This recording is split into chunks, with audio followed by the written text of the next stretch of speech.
once again. Here we are back at our local Big C with my girl. I know we haven't had very many videos with her, so I thought I'd just get a daily life one going again. It's so hard to always come up with content when you girls were working. Which were some of the things I was going to talk about in this little walk around. Some ideas have been going through my head and how life is. Been getting a lot of questions, so stick around for that. Let's do a bit of a Q&A shortly.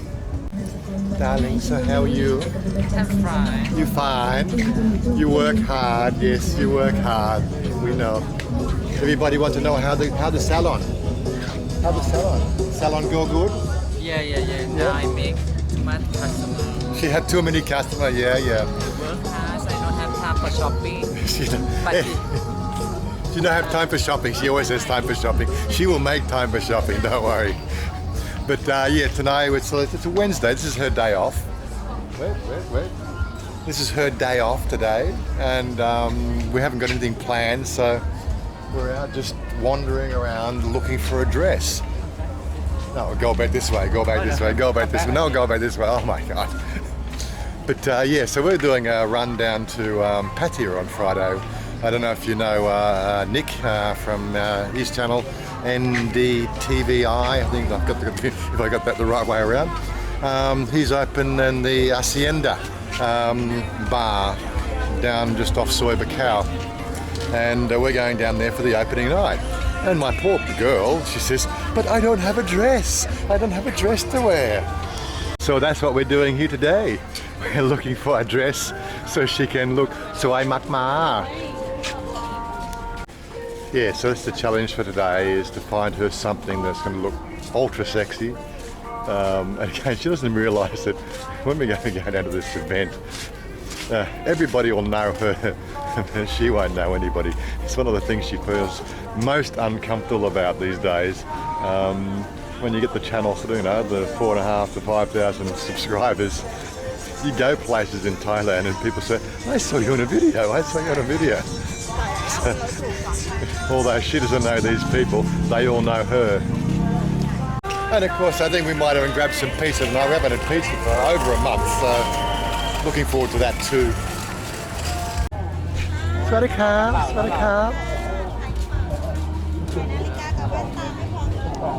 Yeah, so on the sale, I'd get her to talk about it, but she feels a bit uncomfortable about getting the right words out.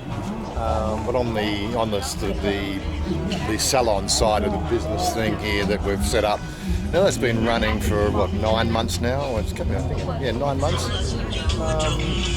Now, when we talk about, you know, profitability, well, she's not asking for money. The salon pays for itself and gives us the money.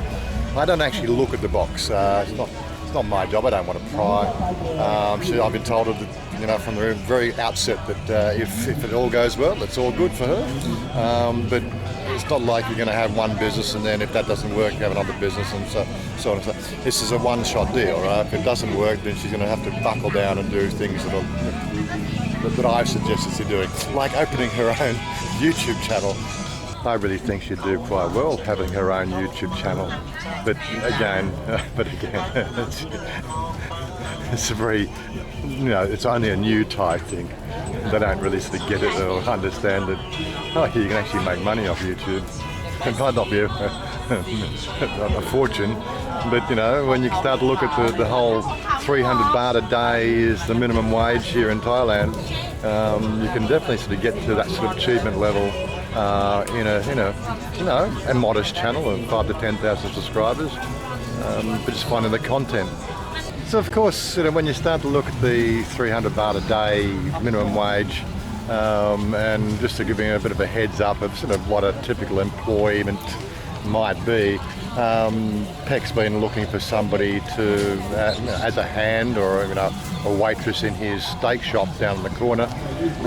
He's offering, I think it's 9,000 baht a month, plus the social security payments that he puts in, which he does. It's a mandated thing that they, you know, legal requirement for if you're employing staff.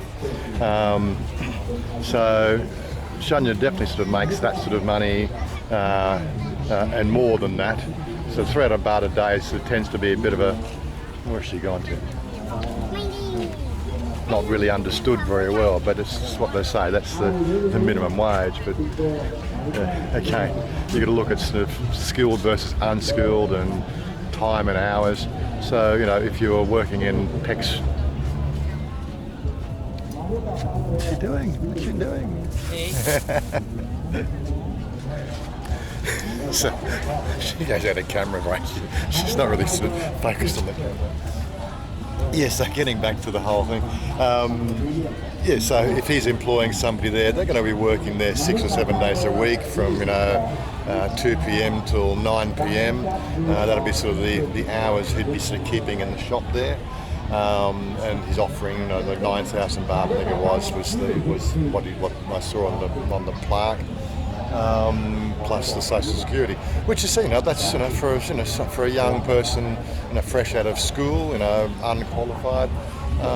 That's the sort of thing that a typical Thai person would be earning.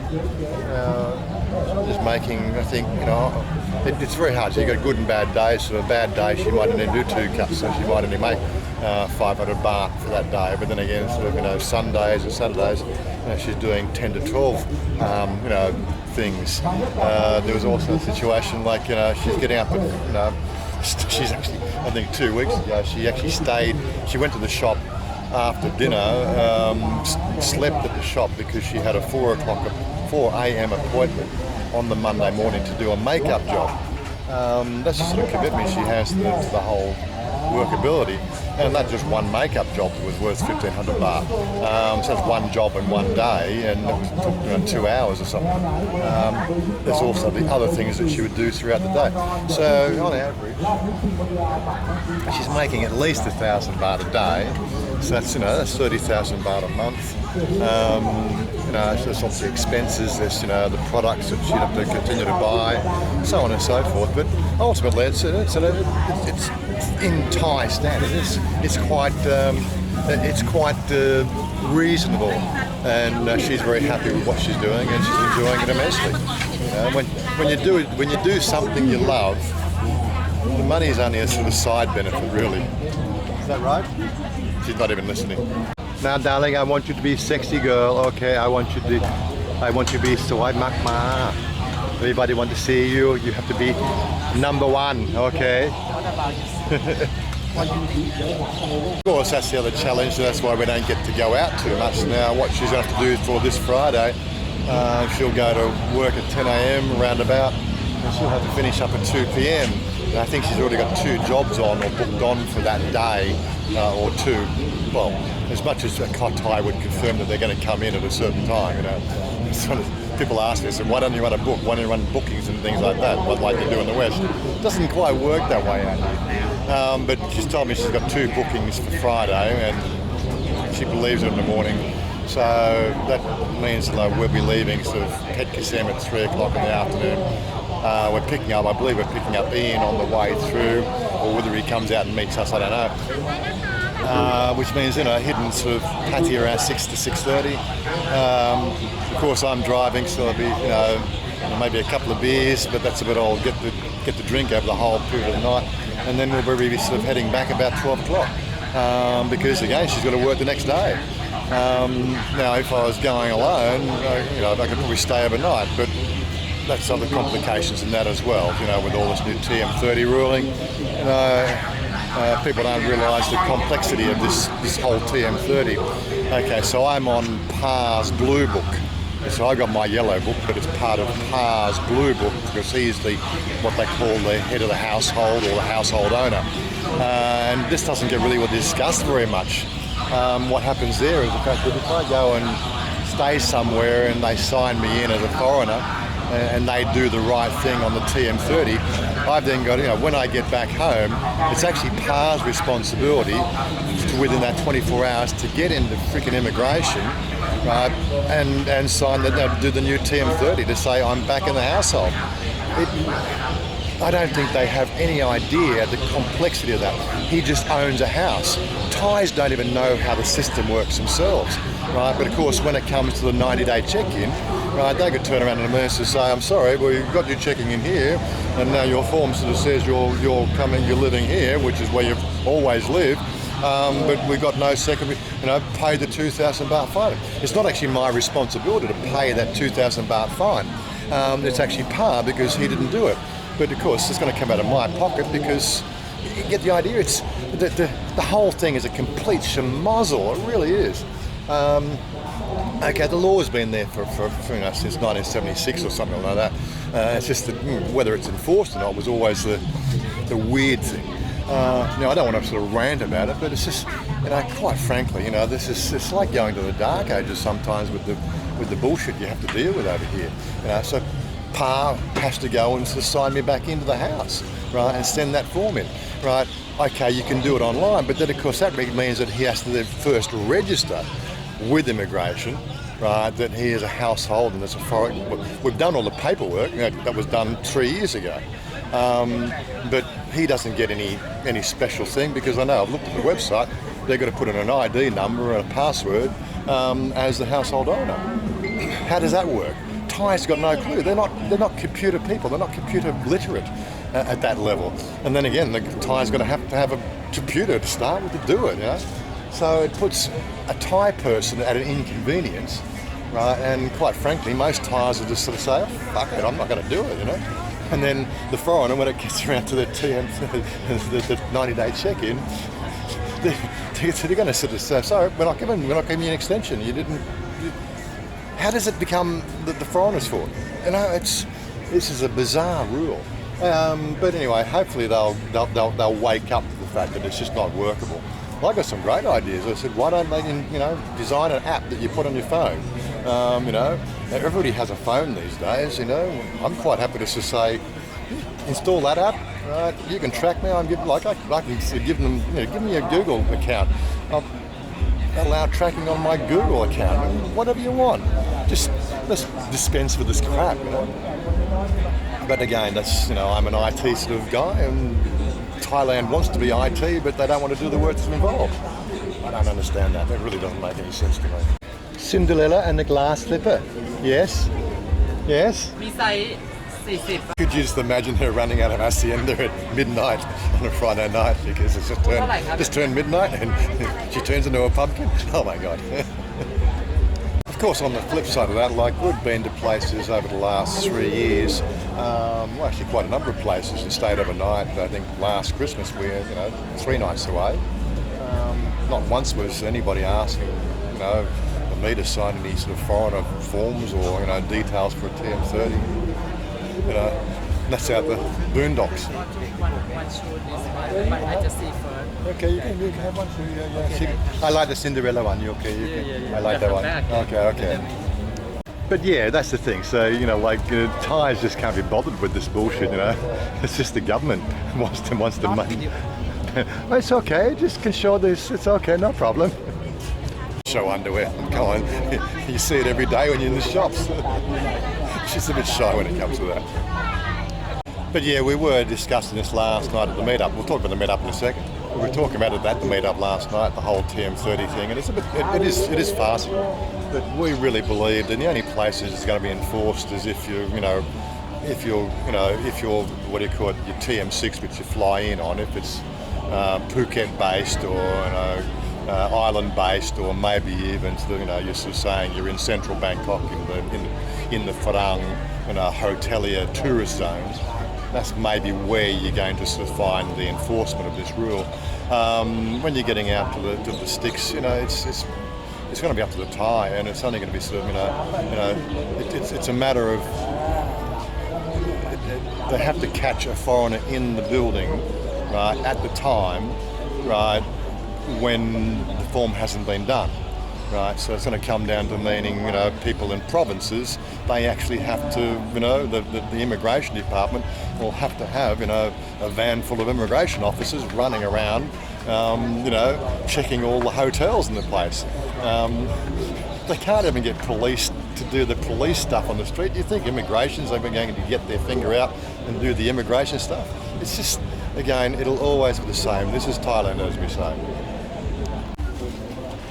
Yeah, so back onto the whole subject of the meetup. That seems to be going quite well. We had 9 people there last night. So things are building up. And we're going to get a little bit more organised with that.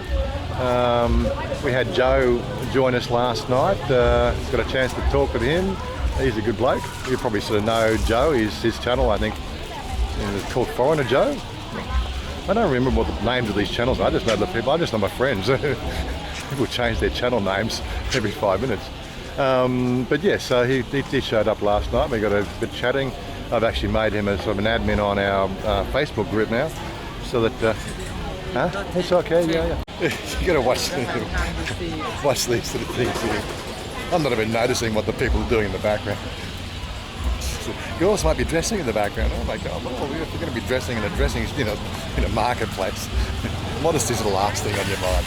But yeah, getting back to the whole the meetup, it seems to be growing. So at the moment, it's shaping up to be twice a month, or probably every 2 weeks. I think what I'll start doing is I'll actually, once we get the 4 regulars, in a pod, and we sort of say what days are we going to do it on. I think we're all sort of quite settled that the Tuesday is the day. It's a down period, in the shape of everything that goes on in Bangkok. Tuesday's always a slow day, which means we don't get so overcrowded with other things going on. Every 2 weeks, we don't really want to do it every week. But it could go every week. We'll just have different people doing different days and showing up different times. It depends on how well these things kick off. But the underlying premise is the fact that we all do our one-on-one meetups with people when they come to Thailand, which is all good. We're not going to change that in any sort of way, shape or form. But doing the whole meetup thing, as a group exercise, it gives people, if they're coming in, they can plan around the fact that, well, there's going to be a meet-up on that day. They can plug into it if they choose, and then probably meet 3 or 4 different vloggers, doing Bangkok at once. And hopefully we'll get more Bangkok vloggers sort of showing up as well. So we've got me, we've got Ian. Well, Ian's sort of half and half. He's got another month here, then he has to go back. We've got Tim, we've got Joe. Who else is doing vlogs in Bangkok? Oh, we've got Ethan, but Ethan sort of seems to be in and out of the country doing other things at the moment, but hopefully he will start to plug in there as well.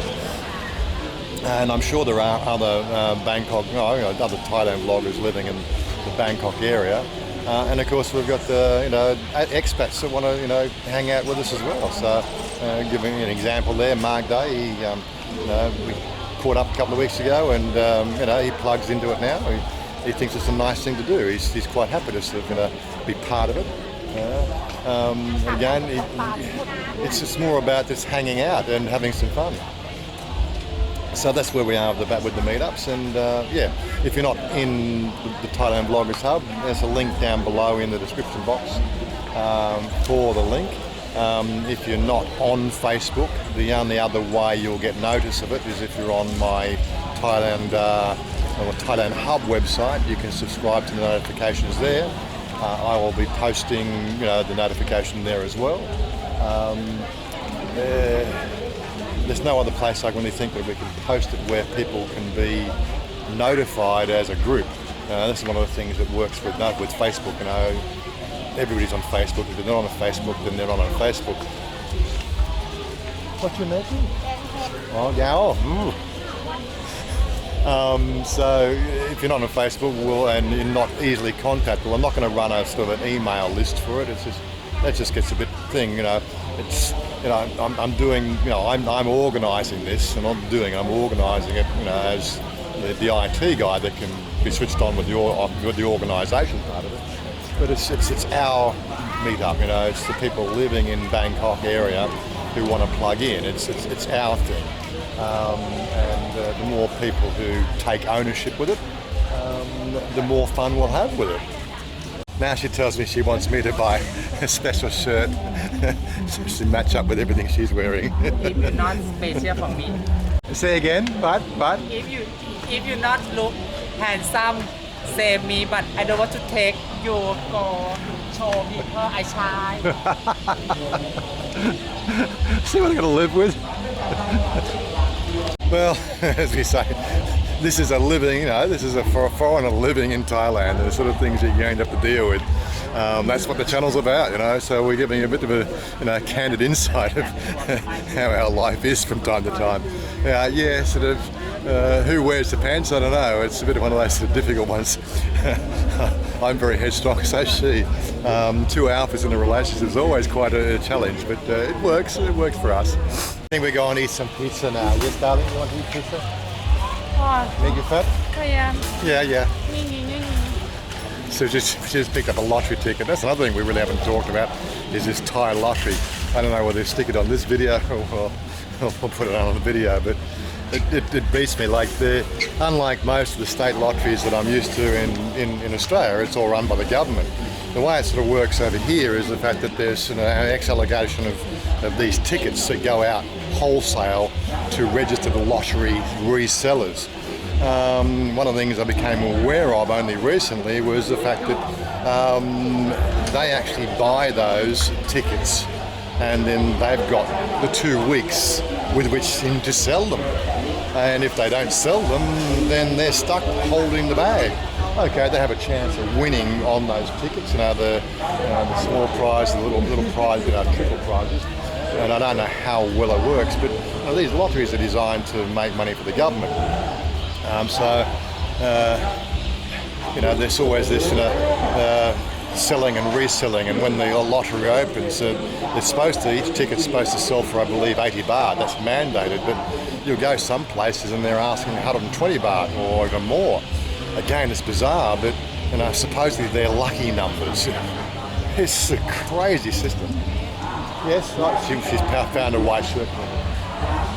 Well, anyway, we're going to go and grab ourselves some pizza at the pizza company. Our special day out. No, I not like duck. Anyway, so we're only going to eat the pizza and stuff like that, so I don't really want to see us eating pizza. I know some people like the eating videos, it's not my thing.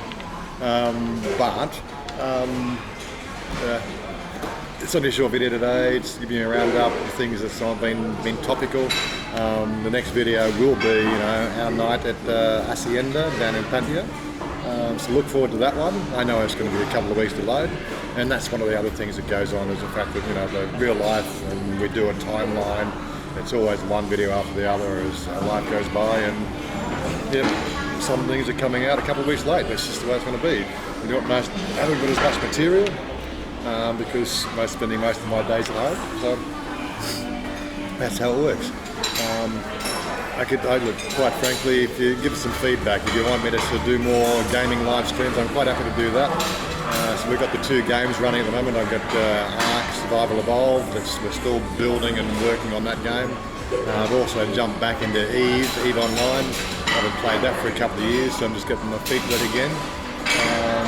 But that's sort of an epic, long Ark sort of type video series. But we could open it up and have this side chat to keep us busy and keep us just chatting about what's going on in life and universe and everything. But anyway, if you like these videos in any way, shape or form, just hit that like button, guys. Right, and subscribe. And subscribe. Yeah. Right, and share these videos with your friends. Yeah. That's the best thing you can do for the channel, to help the channel grow, is getting out there and letting other people know, because as I said, YouTube do a shitty job of presenting our material to unknown people, unless of course you share it with them and they start watching. That's how it works. The whole sharing algorithm is really one of the key elements of building a channel. And of course, drop those comments down below. We always like to engage our audience and have fun chatting and talk about everything that's going on. And like a lot of music in the background, which I don't really want to have on the video because I'll have an issue with that shit. But anyway, I'll catch up with you guys later. Bye for now. Bye bye. Bye bye. Bye bye.